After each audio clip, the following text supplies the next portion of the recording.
A Ciro se le considera el personaje más importante de la antigüedad. Desde mi punto de vista, es el más importante de toda la historia universal. No he leído de otro personaje ni de otro protagonista histórico que se le compare, que se le pueda comparar. Así es que, con todo el entusiasmo que pude, me puse a componer esta charla que hoy tengo mucho gusto en ofrecerles a ustedes y ojalá que sea de su agrado.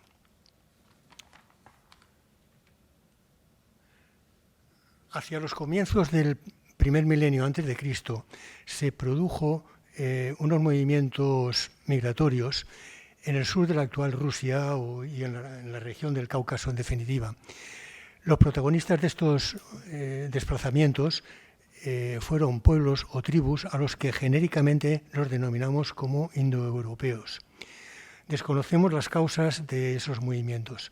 Seguramente pues, fue alguna hambruna, consecuencia de una sequía pertinaz, o quizá que fueron desplazados de allí porque llegaron pueblos nómadas que los expulsaron. Y si esos pueblos nómadas vinieron del norte o del noreste, pues casi con toda seguridad que serían eslavos. De cualquier forma, esta diáspora, tal como ven en la imagen, se extendió en distintas direcciones. A nosotros hoy solo nos va a interesar las que se dirigieron hacia el sur. Y aun de estas, solo nos vamos a ocupar de dos tribus o pueblos. Uno de ellos el Madai, al que conocemos con el nombre de medos, y otro el Parsúa, al que conocemos con el nombre de persas. Eran seminómadas y se dedicaban al pastoreo. Ellos se extendieron por la altiplanicie iraní y allí iniciaron y llevaron a efecto un proceso de sedentarización, sin duda porque fueron incorporando a su dieta alimenticia el consumo de cereales. Los medos se instalaron por fin al este del lago Urmía y los persas se instalaron en la región de Fars, junto al entonces importante reino elamita. Estos poblados que surgieron, estos pequeños núcleos urbanos, eran autónomos e independientes entre sí. El único nexo de unión que había entre ellos era su origen étnico, aunque algunos historiadores dicen que esto no es totalmente aplicable a los persas, porque su vecindad con los elamitas casi con toda seguridad que les llevaría a una relación, si no de vasallaje, cuanto menos de obligaciones tributarias. En la segunda mitad del siglo IX a.C., los poblados medos comenzaron a experimentar dos graves amenazas que les llegaban del exterior. Una de ellas por occidente, era la que les provocaba los afanes expansionistas del imperio asirio. Y otra por el norte.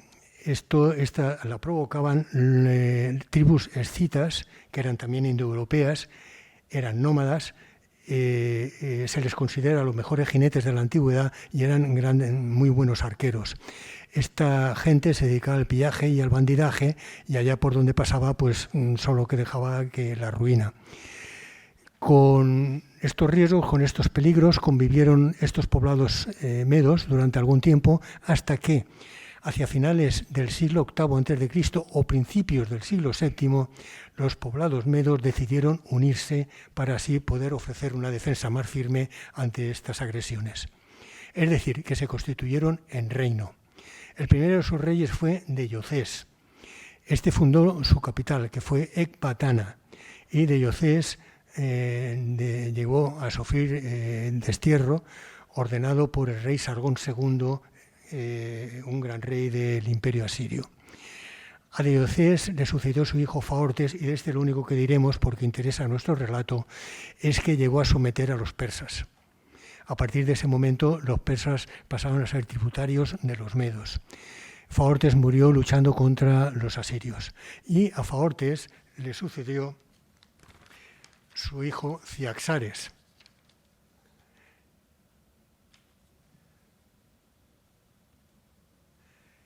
Ciaxares, este sí que fue un gran rey para los medos.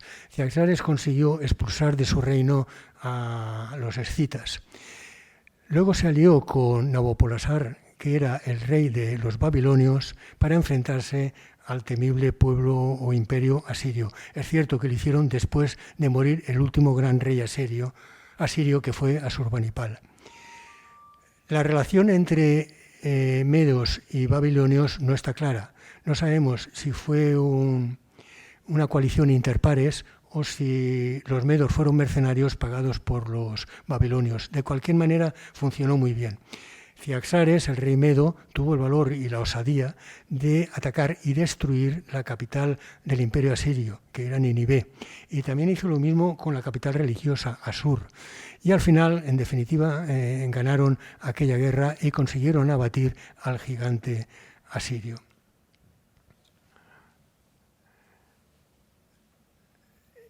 No solo eso, sino que desde entonces los asirios ya nunca más volvieron a ser protagonistas en la historia.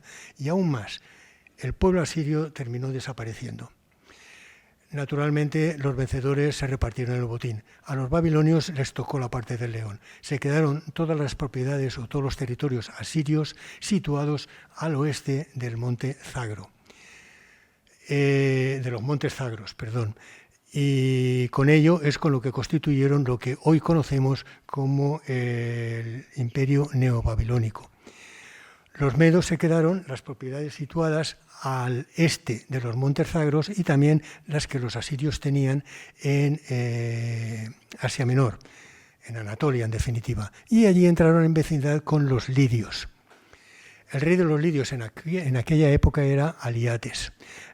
Aliates, cuando conoció la caída del imperio asirio, entendió que las posibilidades que tenía de expandir su reino eran ya mucho mayores, al haber desaparecido el terrible imperio de los asirios. Entonces ordenó a su ejército que avanzara hacia Oriente, hacia Levante. Naturalmente, lo que hizo fue invadir unas tierras que en aquellos momentos eran ya de los medos. Así es que estalló una guerra entre medos y lidios. Una guerra que duró exactamente hasta el 25 de mayo del año 583 a.C. Y eso fue así porque durante aquella jornada,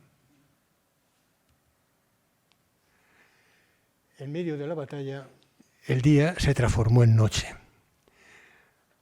Aquel hecho prodigioso llenó de espanto a todos los que intervenían en aquella batalla y los generales, los que mandaban, los que dirigían el combate, entendieron que los dioses habían oscurecido el sol porque no estaban de acuerdo con aquella guerra. Entonces se sentaron a negociar la paz.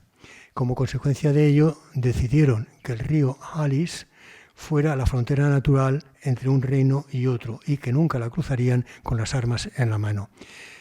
Para solemnizar aquel acuerdo, pactaron que Alienis, la hija del rey lidio Aliates, se casara con Astiages, el hijo del rey medo Ciaxares. Como todos han entendido perfectamente, aquel oscurecimiento repentino que terminó con una batalla y también con una guerra no fue sino un eclipse total del sol, del que se tiene conocimiento y registro exacto. Y como un dato curioso de este eclipse, les diré que, según las crónicas, Tales de Mileto, al que se le considera el padre de la filosofía griega, lo predijo. Bueno, y mientras tanto, ¿qué había sido de los persas? Bueno, los persas durante este tiempo tuvieron mucho menos protagonismo que los medos y consecuentemente los cronistas les dedican muy poca atención. Se nos dice que en el siglo VIII también los persas llegaron a unificarse para formar un solo reino y que el primero de sus reyes fue Aquemenes. Este Aquemenes es el que dio nombre a la dinastía de los reyes que tiempo más tarde estarían al frente del imperio persa durante más de 200 años. Recuerden que se les llamaba los Aqueménidas. Aunque lo muy cierto es que no se tiene ninguna seguridad de que este Aquemenes llegara a existir realmente. Tal vez se trate de una figura legendaria. De cualquier manera, también se nos dice que a la muerte de Aquemenes le sucedió su hijo Teispes y que al morir Teispes dividió el reino, estamos hablando del reino de Persia, entre sus dos hijos, que fueron Ciro y Ariaranes. Este Ciro no es todavía el personaje de nuestra historia, es Ciro I, abuelo de Ciro el Grande. Esta partición del reino, hay algunos historiadores que la ponen en duda. Ellos dicen que la única noticia que se tiene de ello, de esta división, nos viene de la época de Darío I, y que la noticia se completa diciendo que Darío I era descendiente directo de Ariaranes, por lo tanto también era descendiente directo de Aquemenes. Entonces, estos historiadores escépticos están convencidos de que estamos ante una fake news de la época que lo único que pretendía era darle pedigrí a Darío I. La explicación es que a la muerte de Cambises II, rey de Persia, se produjo un vacío de poder.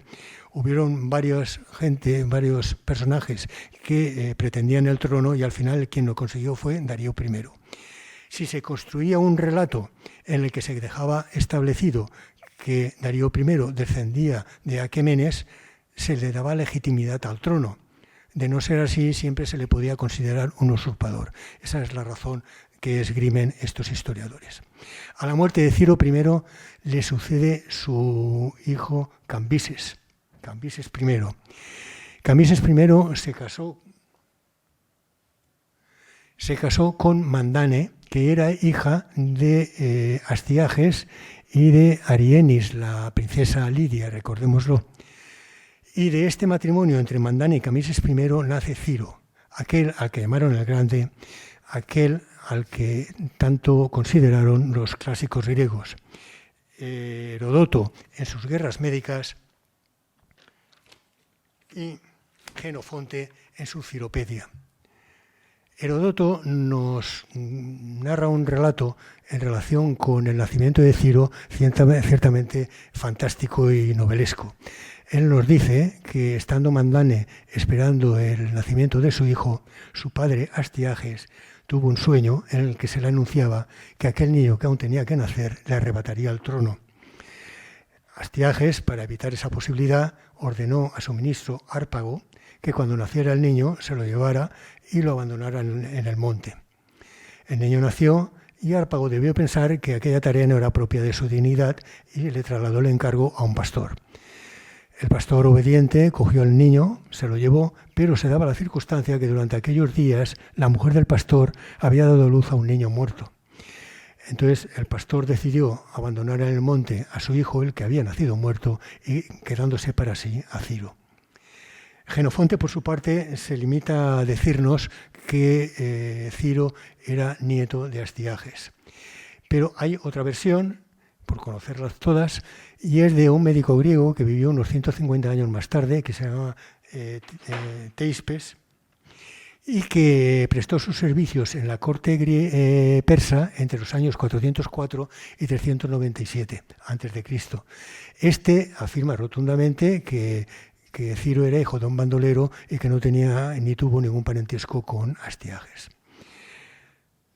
De cualquier forma, Ciro subió al trono de Persia a la muerte de su padre Cambises I en el año 559 a.C. y tenía a la sazón alrededor de 40 años. No se sabe con seguridad.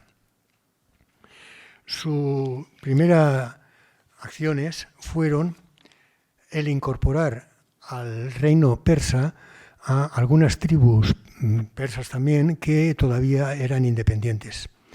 Una vez hubo unificado a todo su pueblo, inició una campaña hacia el norte. Llegó hasta Afganistán y conquistó los pueblos de Bactria, Incarnia, Aracosia y Partia. Para que nos familiaricemos con algunos de estos pueblos, de Bactria era la primera mujer de Alejandro, aquella que le dio el único hijo que tuvo, era una princesa bactriana. Partia es otro de los pueblos que conquistó en este envite Ciro, es el reino que se enfrentó al Imperio Romano 6 siglos más tarde y que puso freno a sus afanes expansionistas hacia Oriente. En la fecha que nos ocupa, allí en Partia, Ciro nombró gobernador a Histaspes. Este Histaspes ya era padre del que más tarde, llegaría a ser Darío I. Por las crónicas babilónicas y por el Filindrio en Abónido sabemos que Astiages se puso al frente de su ejército para ir contra Ciro. No se nos explican las razones, pero no es muy difícil adivinarlas casi que con exactitud.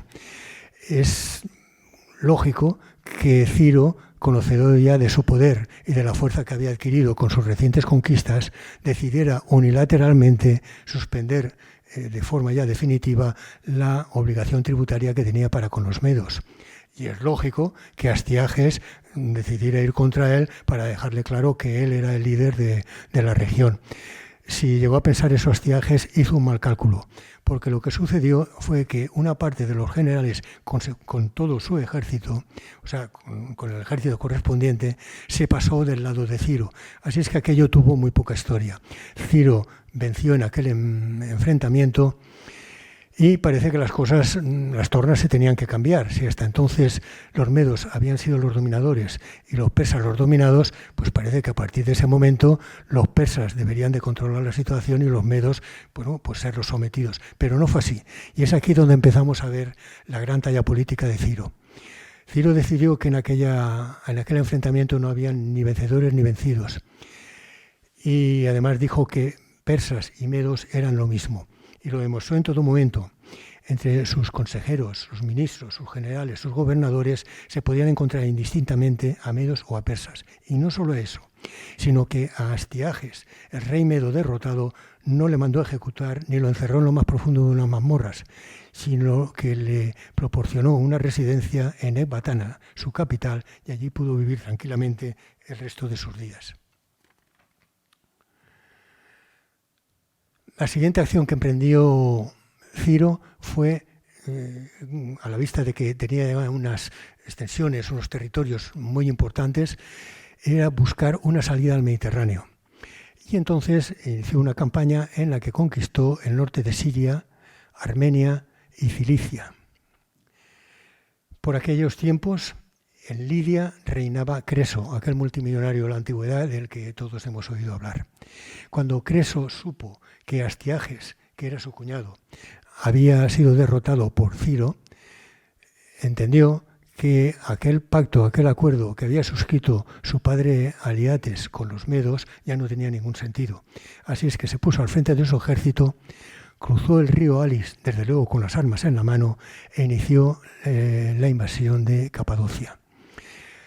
Como es lógico, hacia allá se fue Ciro, también al frente de su ejército, y se encontraron en Teria, donde se libró una terrible batalla, donde hubieron muchísimas bajas por ambos lados y donde fue imposible establecer un claro vencedor al término de la misma. Creso, a la vista de cómo había quedado su ejército y de que ya estaba en el otoño, decidió regresar a Sardes, su capital, para pasar el invierno. Lo lógico era que Ciro hiciera lo mismo, porque también su ejército había sufrido gravísimas pérdidas y, como es lógico, también para ellos era otoño.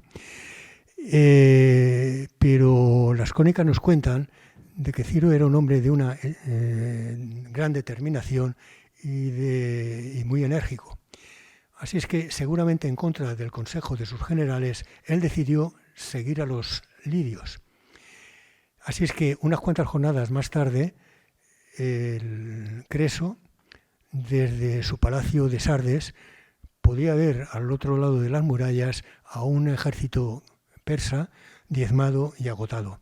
Pensó que la oportunidad era extraordinaria y ordenó a la caballería lidia que saliera a campo abierto y los arrasara.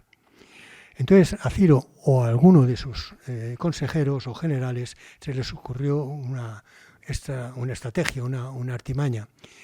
Normalmente no, siempre. Al ejército persa le acompañaba una gran cantidad de camellos. Estaban encargados del transporte de utillaje y de cualquier tipo de aprovisionamiento. Entonces, con toda rapidez, lo que decidieron fue despojarlos de su carga y ponerlos en la vanguardia de su ejército, es decir, enfrentados con la caballería lidia que ya estaba en formación preparada para atacar. Entonces, con grandes gritos y con fuego, asustaron a los camellos, que partieron un galope enloquecido en dirección precisamente a la caballería lidia. es probable que aquellos camellos no hubieran visto un camello en su vida.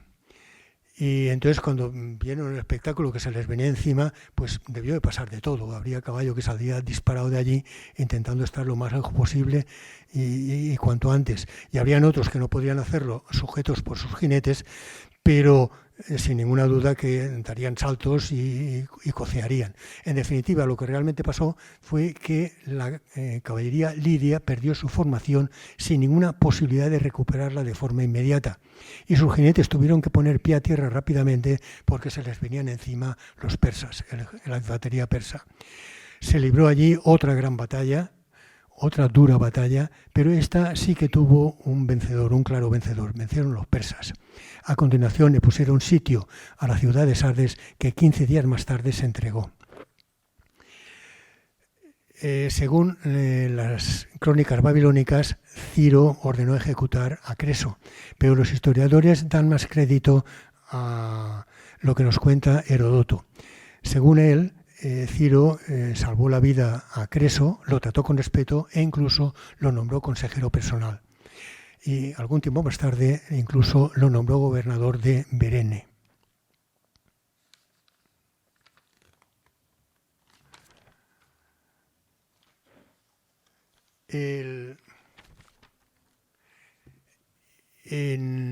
Terminó la conquista de Lidia, Ciro, y nombró gobernador de Lidia a Pacties, que era un lidio.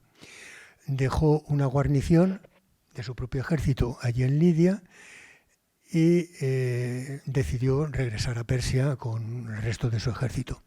Cuando Pacties vio perderse en el horizonte a Ciro y a su ejército, debió pensar que los dioses eran muy generosos con él y que le habían regalado un reino.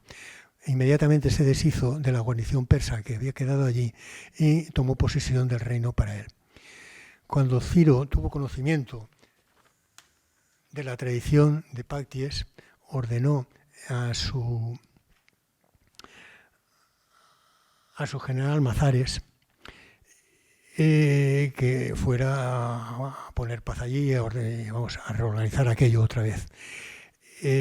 No le costó prácticamente casi ningún esfuerzo, porque cuando en Lidia tuvieron conocimiento de que se aproximaba el ejército persa, los pocos apoyos o muchos que pudiera tener Pacties le abandonaron totalmente, de tal forma que él tuvo que salir de estampida de Lidia y desaparecer. Pero el ejército persa ya estaba allí. Entonces, pues tenía que ocupar su tiempo y conquistó Caria y Licia. Mileto se entregó voluntariamente a formar parte del imperio persa. No fue lo mismo para el resto de las colonias jónicas del Egeo, que estos sí que plantearon resistencia, incluso llegaron a pedir ayuda a Esparta, pero al final también claudicaron y terminaron dentro del paraguas del imperio persa.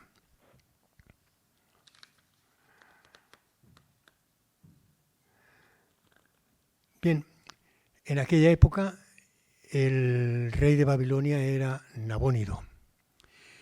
El imperio neobabilónico ya había iniciado en su decadencia. No era el de la época de Nabucodonosor, que era temido y respetado por todos sus vecinos. Ahora vivía un par de crisis de cierta importancia. Una de ellas era comercial. La enorme expansión que ya había adquirido el imperio persa y su importante salida al Mediterráneo, había restado capacidad de negocio a los comerciantes babilónicos.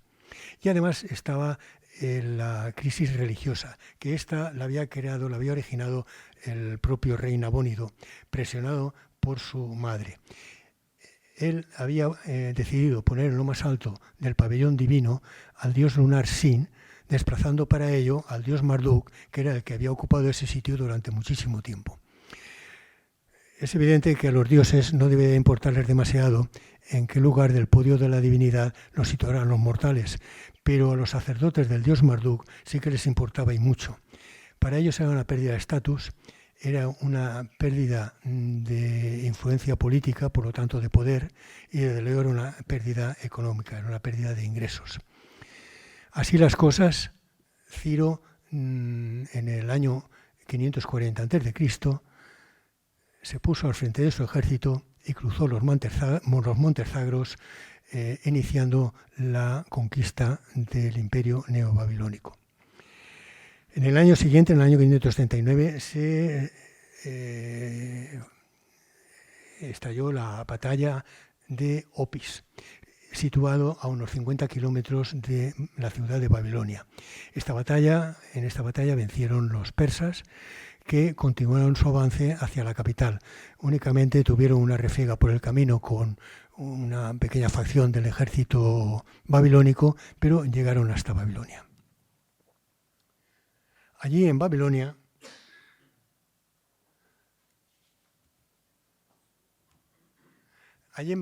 se encontraron con algo que evidentemente sabrían, porque lo sabía todo el mundo, y era con las murallas, que eran extraordinariamente elevadas, lo que evidentemente hacía presagiar que aquel podía ser un sitio que se prolongara durante mucho tiempo.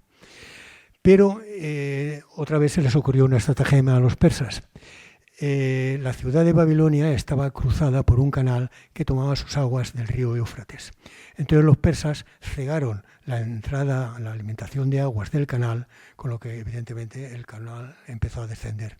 Y aquella misma noche, con el agua por las rodillas, los persas avanzaron por el lecho del canal y a la altura del puente que unía las dos partes de la ciudad ascendieron y por allí, por aquellas puertas, entraron y conquistaron la Babilonia, la ciudad de Babilonia. Hay otra versión que dice que antes de que llegaran los persas a la capital, se produjo una rebelión encabezada por los sacerdotes del dios Marduk, que triunfó, y que cuando llegaron el ejército persa, cuando llegó allí, se encontró con las puertas abiertas, con que los recibían aclamándolos como libertadores, y además les entregaron al rey Nabonido. Aunque hay diferentes fuentes de alimentación para conocer tanto la vida de Ciro como el nacimiento del imperio persa, hay dos fuentes más importantes, que son Heródoto por un lado, sobre todo Heródoto, y el cilindro de Ciro por otro. Y en ocasiones hay disparidades, en ocasiones no hay coincidencia, por eso hay veces que en una cosa concreta pues hay distintas versiones. Al cilindro de Ciro los historiadores le dan una importancia extraordinaria. Narra la conquista de Babilonia, pero sobre todo las medidas políticas que adoptó Ciro una vez ultimó la conquista. Se le ha llegado a considerar como la primera declaración de derechos humanos de la historia. En ella, entre otras cosas, Ciro impidió queda constancia de que Ciro impidió de que su ejército, el ejército persa, saqueara la ciudad de Babilonia, que seguía siendo la más bella y rica de la época. Ciro protegió los edificios religiosos, especialmente el Esagira, que era el gran Zigurat, el que nosotros conocemos por la Biblia como la Torre de Babel. Ciro ofreció sacrificios al dios Marduk, protegió a los sacerdotes de este culto. Ciro ordenó restaurar las defensas, en definitiva las murallas de Babilonia. Ciro decidió que de la administración de Babilonia se ocuparan los mismos funcionarios que la habían llevado hasta entonces. También decidió que la ciudad de Babilonia, junto con Susa, la capital elamita, y con Ecbatana, la capital meda, fueran declaradas residencias del emperador, lo que equivale a decir que compartían la capitalidad del imperio. Si a estas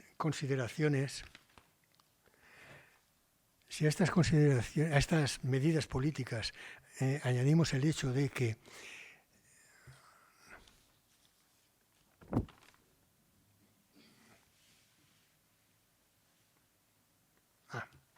esto es más importante. Aparte de estas medidas que debieron de entusiasmar a los babilonios, porque evidentemente les facilitaba la vida y contrastaba mucho con el reino tan gris y tan torpe que había desempeñado Nabónido.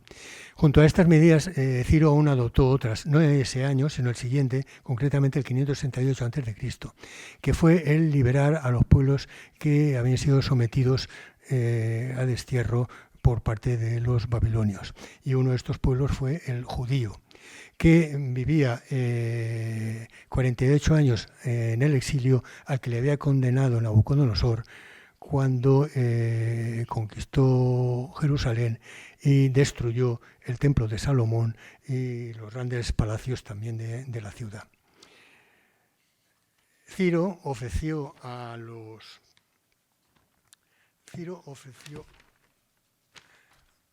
judíos la oportunidad de regresar a su país, a Judá, y levantarlo de nuevo. Es evidente que debieron de aceptarlo la totalidad y, si no, cuanto menos la inmensa mayoría. Entre sus grandes proyectos, el más importante sin duda era el de construir de nuevo el templo de Jerusalén. Y lo construyeron. Y ese nuevo templo de Jerusalén lo financió íntegramente Ciro. Así es que de la judería de Babilonia partieron aproximadamente unos 30.000 judíos rumbo a Judá.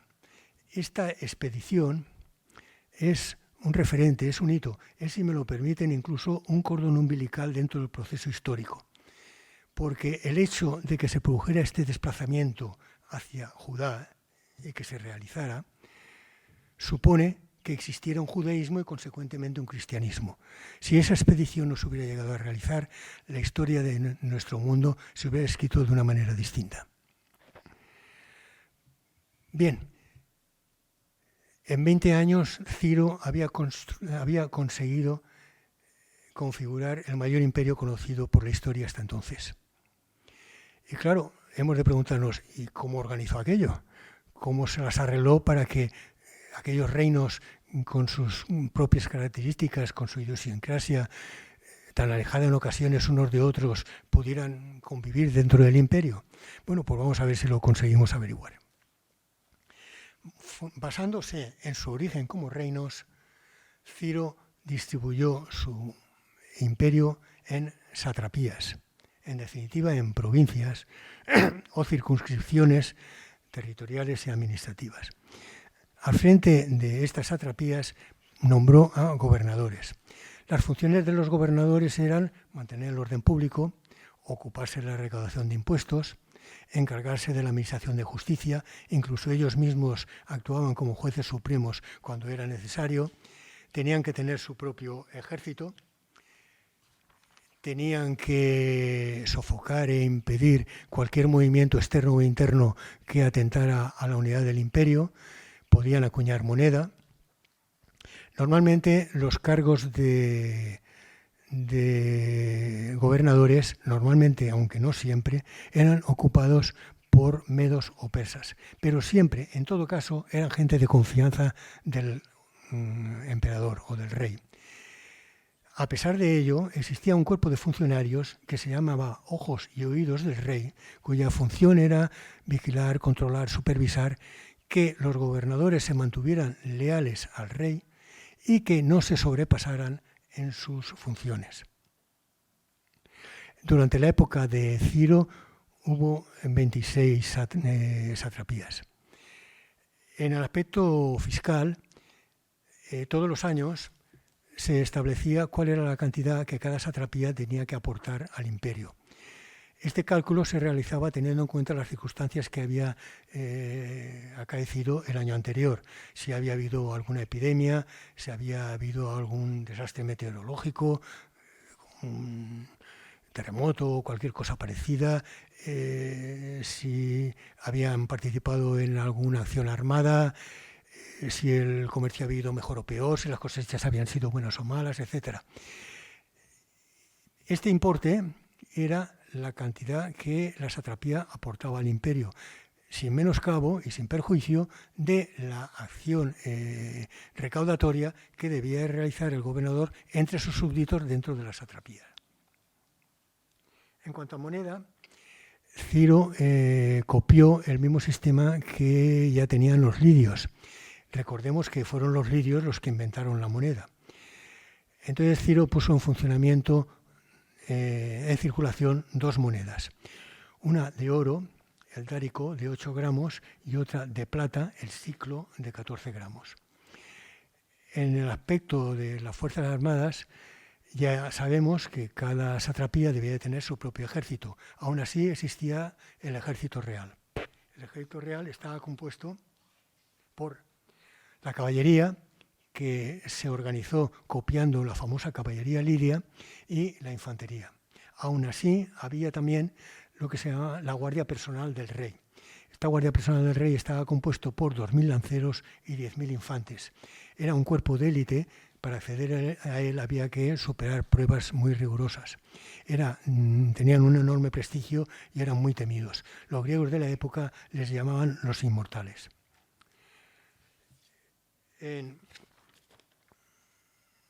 ¿Y qué lengua se hablaba en aquel imperio tan vasto? Bueno, pues en la cuestión de la lengua, Ciro nos da otra lección que, cuanto menos en mi opinión, no estaría de más que la repasaran todos nuestros políticos. En lo que era el núcleo del imperio, las lenguas que más se hablaban, prácticamente las que se hablaban, eran el persa, el elamita y el acadio. Ciro, evidentemente, hablaba el persa, era su lengua materna, hablaría el elamita bien o incluso muy bien, y seguramente tendría nociones del acadio. La lengua que se eligió como lengua administrativa, en definitiva, lengua oficial del imperio, fue el arameo. Y las razones fueron pragmáticas totalmente. El persa, el elamita y el acadio requerían de escritura cuneiforme. Luego, para cualquier cosa que requiriera guardar cualquier tipo de registro, era necesario recurrir a las tablas de arcilla. Sin embargo, el arameo se podía escribir en pergamino. Entonces, la ventaja operativa era enorme. Eso quiere decir que para cualquier cuestión legislativa, para los procesos judiciales, para las anotaciones que requerían la recaudación de impuestos, para cualquier comunicación oficial entre las satrapías y el imperio y a la inversa, en fin, para cualquier cosa que fuera oficial o pública, había que utilizar necesariamente el arameo. Fuera de ahí, Ciro dejó establecido que en cada sitio se hablara lo que se quisiera hablar.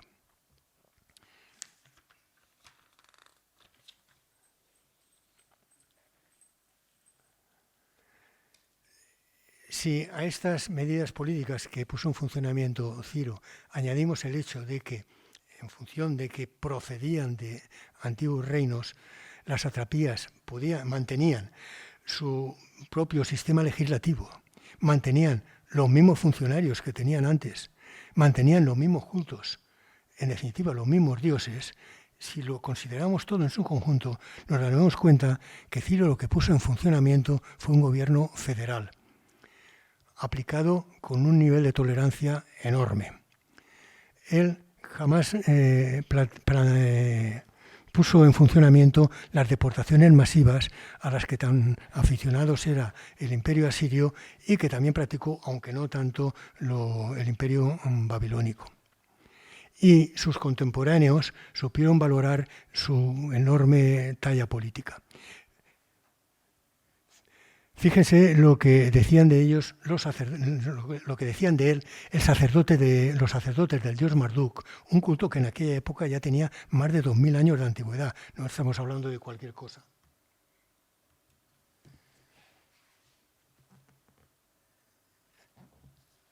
El pueblo era juzgado por un yugo implacable y el Señor de los dioses, al escuchar sus gritos, les miró con piedad. Pasó revista a las naciones buscando un príncipe justo de su agrado para llevarlo de la mano, y Ciro, cuyo nombre él pronunció, fue llamado al gobierno universal. Y fíjense lo que en el Antiguo Testamento, en la Biblia, también dijeron de él. Así dice Yahvé a su ungido, a Ciro, a quien tomó por la mano para someter a su paso a los pueblos. Isaías 45:1. Este profeta Isaías no se corta en absoluto en declarar que Ciro fue el Mesías. Y esto, en términos judíos, es algo enorme, es algo extraordinario. Así es que parece que llega el momento de que nos planteemos una cuestión. ¿Actuaba Ciro de esta manera porque era alguien que estaba por encima de su tiempo y de su generación y que estaba realmente tocado por la mano de Dios, como apuntan estos dos versículos que acabamos de leer? ¿O bien actuaba en función de una cultura adquirida? Ambas fuentes de comportamiento no son incompatibles y, en mi opinión, las dos son aplicables a Ciro, porque es imposible alcanzar los logros de este hombre o similares sin tener un talante personal muy cualificado. Es lógico que Ciro tuviera una extraordinaria personalidad, tuviera una fuerza de voluntad enorme y que tuviera una inteligencia política fuera de lo común. Pero es que no solo durante su reinado, sino durante toda su vida en su tierra, precisamente, en Media y en Persia, se estaba expandiendo una revolución religiosa que iba a tener una enorme influencia, sobre todo en Occidente, y que incluso hoy vivimos sus reminiscencias. Me estoy refiriendo al zoroastrismo. No sabemos cuándo vivió Zoroastro. Se nos dice que entre el siglo X y VI a.C. En algún momento determinado se quiso concretar más y se apuntó a que quizá vivió en el siglo VII o tal vez en el VIII a.C. No hay ninguna razón objetiva para cerrar la horquilla. Simplemente no sabemos cuándo vivió Zoroastro. Como tampoco sabemos si Ciro practicó o no el zoroastrismo. Sí sabemos que Histaspes, aquel gobernador que nombró en Partia, y su hijo, el que sería Darío I, sí fueron zoroástricos. Y entonces, considerando esto y el hecho de que esa religión se estuviera expandiendo en su tierra durante toda la vida de Ciro, nos permite afirmar que no sabemos si fue zoroástrico o no, pero parece que es innegable que tenía que conocer la doctrina de Zoroastro. ¿Y cuál fue esa doctrina? Zoroastro creó una religión nueva basándose en cultos antiguos de los medos.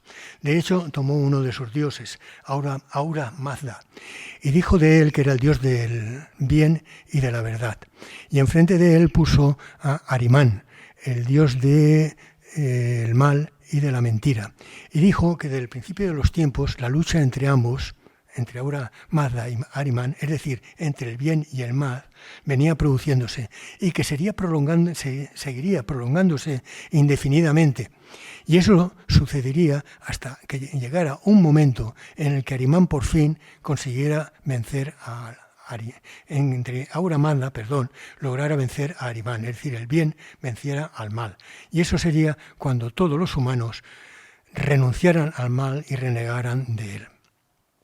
Esto, hace 2600 o 2700 años, era totalmente revolucionario, porque hasta ese momento los humanos tenían que actuar en función de lo que decidiesen y dispusiesen los dioses de turno, que siempre lo interpretaban sus correspondientes cuerpos sacerdotales. Ahora surgía un profeta que decía, no, esto no es así, las cosas se pueden hacer bien o mal, y cada uno tiene que decidir si lo hace de una manera o si lo hace de otra. Es decir, que aporta un concepto totalmente nuevo, que era el de la moral. Existe el bien y existe el mal. Y unido a él, aporta otro concepto absolutamente nuevo, que es el libre albedrío.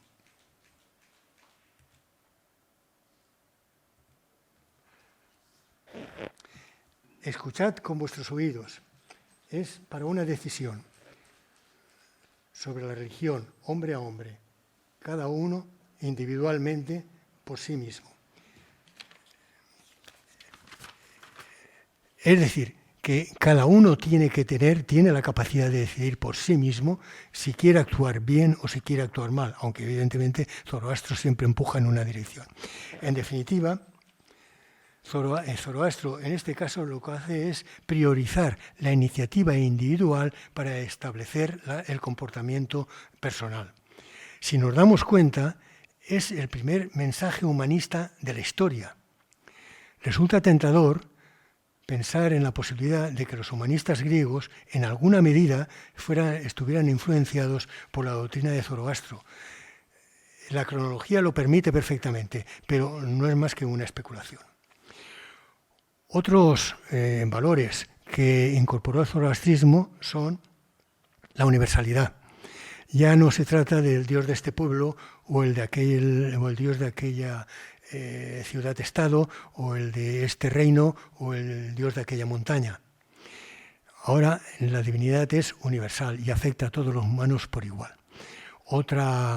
Otro concepto fue el dualismo. Ya lo hemos dicho, existen dos dioses dentro de esa universalidad. Pero es un dualismo orientado al monoteísmo, porque ya se nos dice que en un momento determinado Ahura Mazda logrará eliminar y hacer desaparecer a Ahriman. Otro concepto es el de la vida eterna. Este no es novedoso porque recordemos que en el Antiguo Egipto ya se creía en la inmortalidad. La forma en que lo ve Zoroastro es esta. Quien en vida sabe resistir al mal y con ello ayuda a Ahura Mazda en su continua lucha, obtiene un premio, la inmortalidad. Esto lo sabrá cada uno a su muerte, al cruzar el puente de Chibat, que es el del juicio final. Entonces conocerá el premio. Es decir, que nos llegan dos conceptos nuevos, el de la inmortalidad y el del juicio final. Otro concepto que aporta Zoroastro es el de los ángeles. Los ángeles vienen a ser algo así como un invento propio de Zoroastro. Él establece que las grandes cualidades de Ahura Mazda, que son inteligencia buena, orden justo, etcétera, etcétera, se personifican en ángeles y que las malas características de Ahriman, que es inteligencia mala, cobardía, etcétera, etcétera, se personifican en demonios. Y también tenemos el Apocalipsis, otro concepto que aporta el zoroastrismo. El Apocalipsis se producirá cuando llegue aquel momento, aquel día, en el que Ahura Mazda, por fin, en enfrentamiento, en aquella batalla final, logre vencer a Ahriman. En ese momento el mal desaparecerá y entonces surgirá un orden nuevo. La nueva sociedad vivirá feliz porque desconocerá el mal. Es evidente que Zoroastro lanza un mensaje lleno de contenidos novedosos en su época. Y ahora permítame solo un inciso, un paréntesis. Si recapitulamos y repasamos todos estos conceptos que nos llegan del zoroastrismo, ya hemos dicho la moral, el libre albedrío, la universalidad,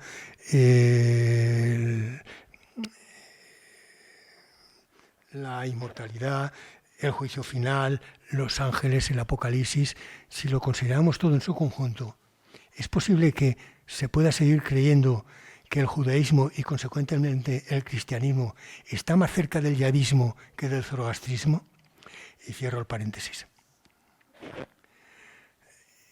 Con esta doctrina, la de Zoroastro, expandiéndose durante toda la vida de Ciro, parece lógico pensar en la posibilidad, y más viendo el comportamiento de Ciro, de que se viera influenciado en alguna medida por la doctrina zoroástrica.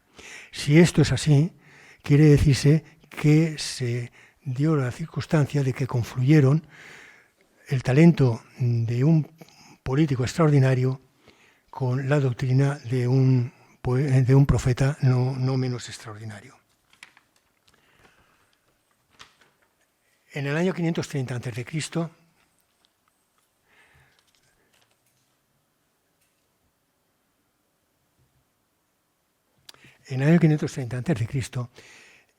Ciro se puso al frente de su ejército y se dirigió hacia las inmediaciones del mar de Aral para actuar contra los masagetas, una tribu en la que reinaba una mujer, la reina Tomiris, y que se cree que formaba parte de los escitas, del pueblo escita, pero esto no es definitivo, esto no está contrastado totalmente. Entre los enfrentamientos que tuvo con ellos, hubo una batalla a las orillas del Sisda Aria y en esa batalla Ciro cayó herido. Murió unos días más tarde como consecuencia de esas heridas y fue enterrado en el monumento funerario que a tal efecto se había levantado en Pasargada, la ciudad donde él habitaba habitualmente.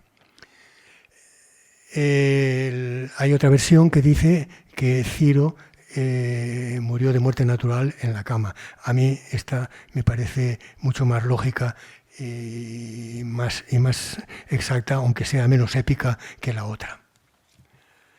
A la muerte de Ciro le sucedió su hijo Cambises II, que conquistó Egipto. Y a la muerte de Cambises II, el que subió al poder fue Darío I, que conquistó la India y por el norte llegó en Europa hasta Macedonia. Fue en este momento cuando más o menos el imperio persa consiguió su máxima extensión, solo superada esa extensión 6 siglos más tarde por el imperio romano. Pero más allá de sus glorias militares, más allá de sus grandes conquistas, a mí me gustaría poner el acento en Ciro sobre su talla política. Él jamás utilizó el terror, ni utilizó la violencia sistemática para dominar a sus súbditos ni para controlar a sus súbditos. Para él no se trataba de someter al vencido. Yo, en mi opinión, creo que lo que él intentó y consiguió fue seducirlos. Y para ello el medio que utilizó fue precisamente ese federalismo al que hemos recurrido, al que hemos comentado antes y que aplicó con tanta generosidad.